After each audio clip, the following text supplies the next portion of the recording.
Oi, gente. A Daniela Lima e o Leonardo Sakamoto detonaram com o deboche do Flávio Bolsonaro. Vamos ver esse vídeo compilado pela TV Afiada, a partir de material da UOL, e a gente vai tecer alguns comentários, mas vamos lá. Ironizou as anotações, lembra? Que vazaram depois de uma reportagem da Folha. Vamos ver. Na negociação, a indicação da segunda vaga e também do vice vai ficar a cargo do senhor ou da ala bolsonarista? Você não viu na minha colinha, não? Como é que tava? A tua colinha, mas a tua colinha precisa ter a conversa. Com vazamento das anotações. Não, foi anotações que eu ouvi das pessoas, não é decisão final de nada. Mas falando sério aqui sobre São Paulo, né, hoje também tratamos disso com o senador Tarcísio. O PL vai ter espaço nessa chapa com a indicação do senador, que não tem definição ainda. E a questão do vice, para mim, pelo menos, é uma coisa muito, acho que é muito pessoal. Cabe ao governador Tarcísio escolher. Ele tem uma situação que até é uma vantagem em relação aos outros. Ele tem vários excelentes quadros para escolher como vice aqui em São Paulo, mas mais uma vez, a questão pessoal só pode sair da boca do governador Tarcísio, quem ele vai escolher para o vice. Eu queria fazer um comentário sobre a ironia, né, que o Flávio fez em relação às anotações, que ele admitiu que eram deles, a letra dele em primeira pessoa, né? Você não viu ali na minha colinha e tal? Veja, gente, é porque, de fato, o eleitor bolsonarista raiz, e mesmo esse eleitor que o Flávio está atraindo, está ali vivendo uma espécie de efeito Teflon, né? Nada cola, mas se fosse ali, imagina se fosse o oposto, né? Se alguém pega um papel nas mãos do Lula, onde ele está tratando de palanques estaduais do PT e de seus aliados e diz, fulano de tal, pediu 15 milhões para não ser candidato. Até eu vi muita gente cobrando nas redes sociais, né, o que eles têm chamado agora de imprensa hegemônica ou imprensa, somos nós no caso, né?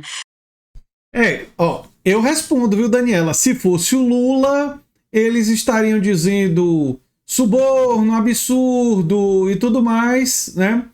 E seria, né? E seria, né? Porque venhamos e convenhamos,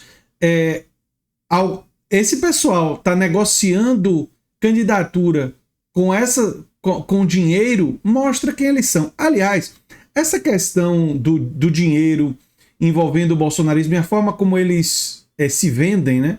Ficou muito evidente não só nas rachadinhas, funcionários fantasmas, compra de imóveis, mas ficou evidente na coisa das joias, né?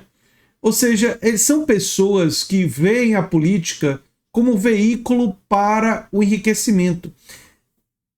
Tem uma coisa que eu gostaria de dizer assim, são pessoas perigosas, são oportunistas, inquestionavelmente. Mas não é como se tivessem um núcleo ideológico coerente. O Bolsonaro, eu sempre gosto de lembrar isso. O Bolsonaro, quando ele era candidato da ala militar, ele defendia o desenvolvimentismo militar. Quando ele foi candidato a presidente, ele mudou de ideia um ano antes da eleição para defender o neoliberalismo do Paulo Guedes. Ou seja, essas pessoas não acreditam em nada.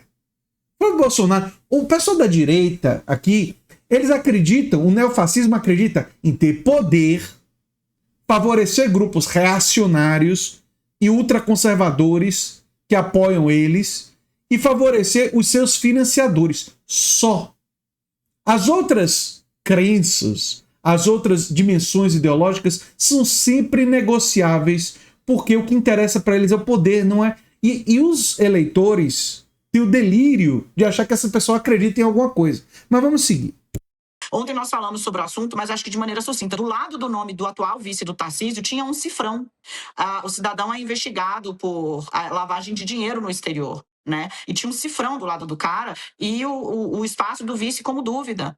Do lado do nome do candidato escolhido pelo Zema e pelo Nicolas em Minas, tinha me puxa para baixo. Agora, imagina se você tem aí isso, né? O presidente da República, Luiz Inácio Lula da Silva, vai lá e escreve ao lado de um palanque estadual. Pediu 15 milhões para não ser candidato. E aí, qual foi a justificativa do Flávio Bolsonaro? Olha, veja, na verdade, eu estou pegando aqui o que eu tenho ouvido e registrei para poder lembrar de falar. A gente, assim, eles têm o bolsonarismo tem uma capacidade de transformar limão em limonada, que é realmente muito impressionante, né? O ex-presidente Jair Bolsonaro era um profissional nessa arte. É que algumas vezes Bolsonaro se excedeu, né? Mas em transformar algo que deveria contar contra ele, ele usava isso de uma maneira que dava uma linha para o eleitorado ironizar toda e qualquer cobrança. Onde Bolsonaro perde a linha? Quando, por exemplo, vai ironizar quem estava morrendo nos hospitais com falta de ar durante o auge da pandemia. Bolsonaro chega a... Isso aí ele não conseguiu justificar, né? Foi a parte que ele não conseguiu arrumar uma desculpa esfarrapada. Agora, por que que tem essa habilidade de desviar? E não é só o Bolsonaro, isso também tem o Trump e outros da extrema-direita. Porque são trambiqueiros. Você já conversou com um vendedor trambiqueiro? Você já foi assim num lugar que tem algum trambiqueiro profissional mesmo? O trambiqueiro, ele mente que não sente. Ele engana com maior facilidade. Ele diz que o produto dele faz coisa que não faz. Então, esse fenômeno, esse tipo de pessoa, trambiqueiro, que treina para os seus trambiques a vida toda, faz parte da vida em sociedade. Você encontra outras pessoas. Agora, o Flávio Bolsonaro, o Jair, os outros da família, o Trump, são pessoas que são assim e que entraram para a política. Né? Enfim, e usam da política o seu show de trambiques. Em uma live, a imitar ali uma pessoa sufocando ali naquele cercadinho, faz a mesma coisa, e daí eu não sou coveiro, né? Então, ultrapassou a linha, inclusive, para esse eleitor de centro-direita várias vezes, e por isso até ele próprio acredita um pouco a aloprada, né? Ele diz que deu uma aloprada ali durante a Covid-19, a derrota dele em 22, mas, assim, é impressionante a capacidade que tem o bolsonarismo de fazer isso, porque os repórteres riem. Quando o Flávio Bolsonaro, senador Flávio Bolsonaro, coloca lá que, olha, pediu 15 milhões para não ser candidato, e aí coloca no nome lá do candidato ao Mato Grosso do Sul, de um deputado do PL, bem, se ele ouviu isso, a pessoa pode estar incorrendo num crime. A pergunta é, o senador Flávio Bolsonaro comunicou isso para alguém? Né? Ele comunicou essa tentativa de utilizar a estrutura partidária para poder fazer comércio? Óbvio que não, né, Leonardo Sakamoto? Óbvio que não. Já seria prevaricação óbvia, né? No mínimo prevaricação. E eu digo no mínimo prevaricação, ou seja, que ele deveria ter notificado e não notificou, porque qual é a garantia que a gente tem que essa negociação não aconteceu com a própria participação do Flávio Bolsonaro? Porque se fosse apenas o que ele falou, ou seja, de que ele ouviu falar e ele não denunciou, ele prevaricou, não é? Mas eu vejo como altamente provável, claro que eu não tenho como saber, não estava nas reuniões, mas altamente provável dele ter participado dessa negociação. E isso é pior do que prevaricar, né? Mas, enfim, num país como o Brasil, isso é tão corriqueiro que eu acho pouco provável até que seja investigado, mas deveria. Deveria sim. Ele disse que era uma fofoca contra o aliado e que ele anotou para avisar o alvo da fofoca, que seria o candidato. Então, seria o alvo da fofoca ou deveria... ele deveria... Da fofoca da imprensa. Ele deveria levar isso, na verdade, né, como uma pessoa que detesta a corrupção, pelo menos é o que ele diz, né? Eu aposto um chocolate que ele não levou essa questão para qualquer autoridade. Falou, olha, tem isso aqui. E investiga para saber se isso aqui é uma difamação ou se isso aqui é uma coisa séria, né? Um senador que luta e preza pela legalidade, ou ouvindo isso aí, ele deveria levar adiante, seja para proteger uma autoridade, seja para proteger a vítima daquilo, seja para apurar caso verdade seja. Mas obviamente não se trata de um senador que preza pela verdade. Isso daí é uma máscara que só acredita realmente quem acredita. É aquele pessoal que tem aquele negocinho assim atrás do carro, sabe? Acredito em duendes. Acreditar na honestidade do Flávio Rachadinha Bolsonaro, eu acho até que é pior do que acreditar em duendes, né? Mas enfim. Olha, esse é mais um episódio, mais uma vez, que uma alta probabilidade de diversos crimes foram cometidos por autoridades. Porque, repare, das duas uma. Se alguém disse isso para ele, das duas uma. Ou isso é difamação, uma calúnia, ou, o mais provável, de fato, tem políticos negociando não participar mediante a volumosos pagamentos, né? Qualquer uma das duas coisas tinha que ser investigada, né? Tinha que ser denunciada.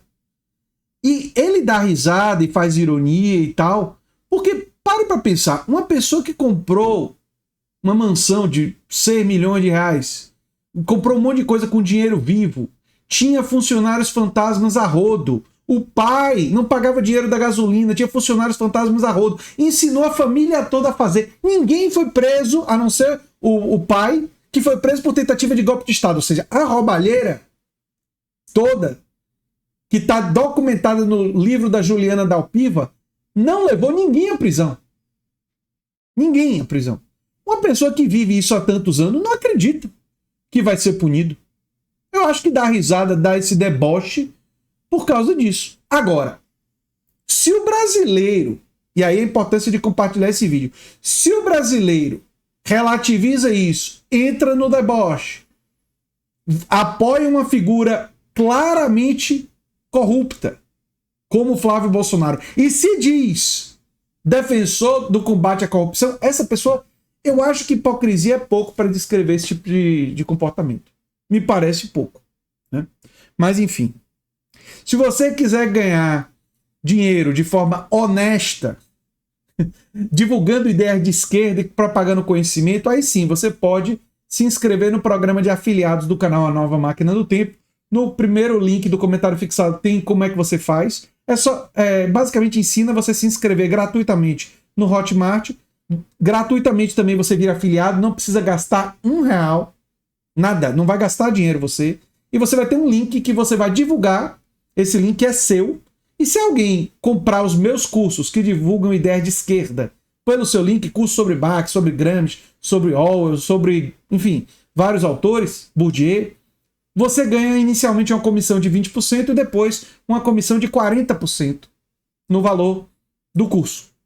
E se você conseguir, para ganhar 40%, você só precisa chegar a 13 vendas. O número 13 não foi escolhido por acaso. E você vai ter a oportunidade de participar de uma live comigo, aqui no canal A Nova Máquina do Tempo, se você atingir 13 vendas de cursos. Basta me comunicar que a gente organiza, né?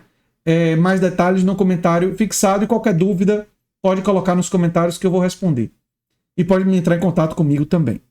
Bem, gente, é isso aí. Se você gosta do canal A Nova Máquina do Tempo, pode se tornar membro, apoiador, pode mandar um pix para andretj@terra.com.br. E se gostou desse vídeo, provavelmente vai gostar do vídeo sugerido aqui no final. Um abração.